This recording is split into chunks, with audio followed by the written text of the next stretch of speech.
distinguished members of the Cuban delegation, Josefina, thank you for your leadership and for all your work of your delegation. Excellencies from the Diplomatic Corps, my colleagues from Washington, past and present, Ambassador De Laurentiis and all of the embassy staff, and friends watching around the world. Thank you for joining us at this truly historic moment as we prepare to raise the United States flag here at our embassy in Havana, symbolizing the reestablishment of diplomatic relations after 54 years. This is also the first time that a United States Secretary of State has been to Cuba since 1945. This morning, I feel very much at home here, and I'm grateful to those who have come to share in this ceremony, who are standing around outside of our facilities. And I feel at home here because this is truly a memorable occasion. A day for pushing aside old barriers and exploring new possibilities. And it is in that spirit that I say, on behalf of my country, Los Estados Unidos acogen con beneplácito este nuevo comienzo de su relación con el pueblo, el gobierno de Cuba. Sabemos que el camino hacia unas relaciones plenamente normales es largo, pero es precisamente por ello que tenemos que empezar en este mismo instante. No hay nada que temer, ya que serán muchos los beneficios de los que gozaremos cuando permitamos a nuestros ciudadanos conocerse mejor, visitarse con más frecuencia, realizar negocios de forma habitual, intercambiar ideas y aprender los unos de los otros. My friends, we are gathered here today because our leaders, President Obama and President Castro, made a courageous decision to stop being the prisoners of history and to focus on the opportunities of today and tomorrow. This doesn't mean that we should or will forget the past. How could we, after all? At least for my generation, the images are indelible. In 1959, Fidel Castro came to the United States and was greeted by enthusiastic crowds. Returning the next year for the UN General Assembly, he was embraced by then Soviet Premier Nikita Khrushchev. In 1961, the Bay of Pigs tragedy unfolded, with President Kennedy accepting responsibility. And in October 1962, the missile crisis arose, 13 days that pushed us to the very threshold of nuclear war. I was a student then, and I can still remember the taut faces of our leaders, the grim map showing the movement of opposing ships, the approaching deadline, and that peculiar word, quarantine.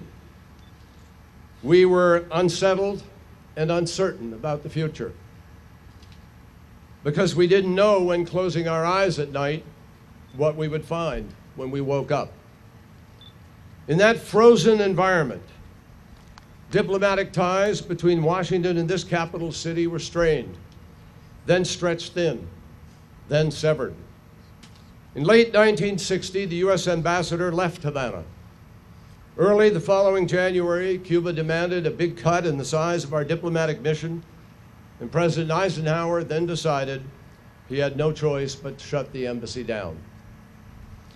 Most of the US staff departed quickly, but a few stayed behind to hand the keys over to our Swiss colleagues, who would serve diligently and honorably as our protecting power for more than 50 years. I just met with the Foreign Minister, DJ Burkhalter, and we're grateful to Switzerland always for their service and their help.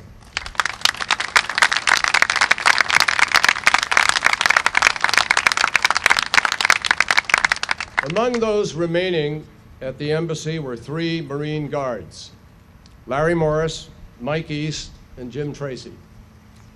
As they stepped outside, they were confronted by a large crowd standing between them and the flagpole. Tensions were high. No one felt safe. But the Marines had a mission to accomplish.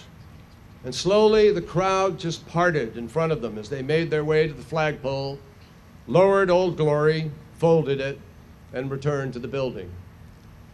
Larry, Mike, and Jim had done their jobs, but they also made a bold promise that one day they would return to Havana and raise the flag again.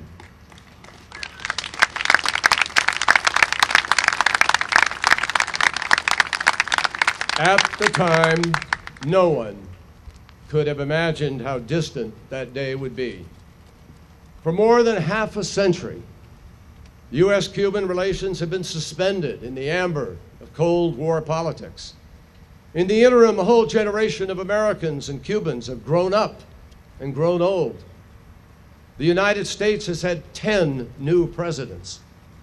In a united Germany, the Berlin Wall is a fading memory. Freed from Soviet shackles, Central Europe is again home to thriving democracies. And last week, I was in Hanoi to mark the 20th anniversary of normalization of relations between the United States and Vietnam. Think about that. A long and terrible war that inflicted indelible scars on body and mind, followed by 2 decades of mutual healing, followed by another 2 decades of diplomatic and commercial engagement. In this period, Vietnam evolved from a country torn apart by violence into a dynamic society with one of the world's fastest growing economies. And all that time, through reconciliation, through normalization, Cuban-American relations remained locked in the past. Meanwhile, new technologies enabled people everywhere to benefit from shared projects across vast stretches of ocean and land. My friends, it doesn't take a GPS to realize that the road of mutual isolation and estrangement that the United States and Cuba were traveling was not the right one, and that the time has come for us to move in a more promising direction. In the United States, that means recognizing that US policy is not the anvil on which Cuba's future will be forged. Decades of good intentions aside, the policies of the past have not led to a democratic transition in Cuba. It would be equally unrealistic to expect normalizing relations to have, in a short term, a transformational impact. After all, Cuba's future is for Cubans to shape. Responsibility for the nature and quality of governance and accountability rests, as it should, not with any outside entity, but solely within the citizens of this country. But the leaders in Havana and the Cuban people should also know that the United States will always remain a champion of democratic principles and reforms. Like many other governments in and outside this hemisphere, we will continue to urge the Cuban government to fulfill its obligations under the UN and Inter-American Human Rights Covenants, obligations shared by the United States and every other country in the Americas. And indeed, we remain convinced the people of Cuba would be best served by a genuine democracy, where people are free to choose their leaders, express their ideas, practice their faith, where the commitment to economic and social justice is realized more fully, where institutions are answerable to those they serve, and where civil society is independent and allowed to flourish. Let me be clear.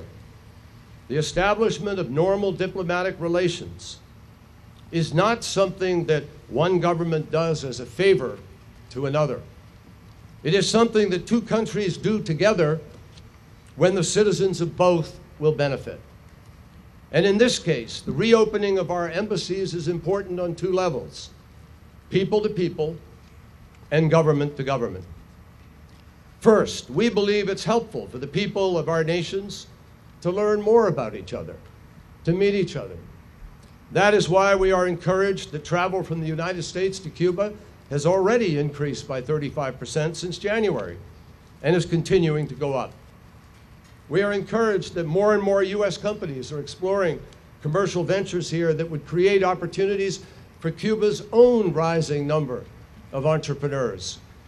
And we are encouraged that U.S. firms are interested in helping Cuba expand its telecommunications and internet links, and that the government here recently pledged to create dozens of new and more affordable Wi-Fi hotspots. We also want to acknowledge the special role that the Cuban American community is playing in establishing a new relationship between our countries.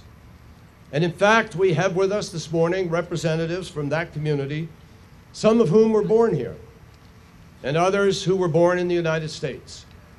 And with their strong ties of culture and family, they can contribute much to the spirit of bilateral cooperation and progress that we are seeking to create, just as they have contributed much to their communities in their adopted land. The restoration of diplomatic ties will also make it easier for our governments to engage. After all, we are neighbors, and neighbors will always have much to discuss in such areas as civil aviation, migration policy, disaster preparedness, protecting marine environment, global climate change, and other tougher and more complex issues. Having normal relations makes it easier for us to talk, and talk can deepen understanding even when we know full well we will not see eye to eye on everything. We are all aware that notwithstanding President Obama's new policy, the overall U.S. embargo on trade with Cuba remains in place and can only be lifted by congressional action, a step that we strongly favor. For now,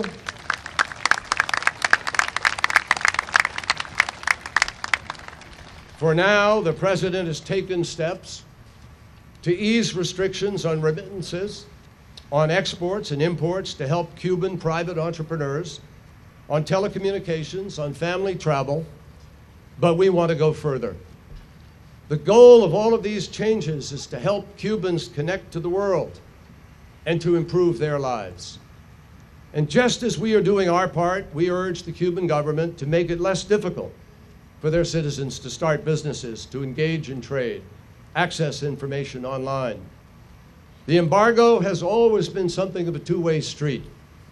Both sides need to remove restrictions that have been holding Cubans back.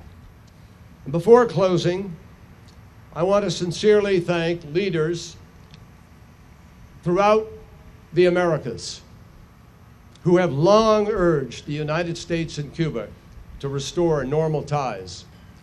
I thank the Holy Father, Pope Francis, and the Vatican for supporting the start of a new chapter in relations between our countries. And I think it is not accidental that the Holy Father will come here and then to Washington, the United States at this moment. I applaud President Obama and President Castro, both, for having the courage to bring us together in the face of considerable opposition. I am grateful to Assistant Secretary of State Roberta Jacobson and her team, to our counterparts in the Cuban Foreign Ministry, to our Chief of Mission, Ambassador Jeff De Laurentiis, and his extraordinary staff, for all of the hard work that has led up to this day. And I just say to our wonderful embassy staff, if you think you've been busy these past months, hold on to your seatbelts. But above all, I want to pay tribute to the people of Cuba and to the Cuban American community in the United States. Jose Marti once said that everything that divides men is a sin against humanity. Clearly, the events of the past, the harsh words, the provocative and retaliatory actions, the human tragedies, all have been a source of deep division that has diminished our common humanity. There have been too many days of sacrifice and sorrow, too many decades of suspicion and fear.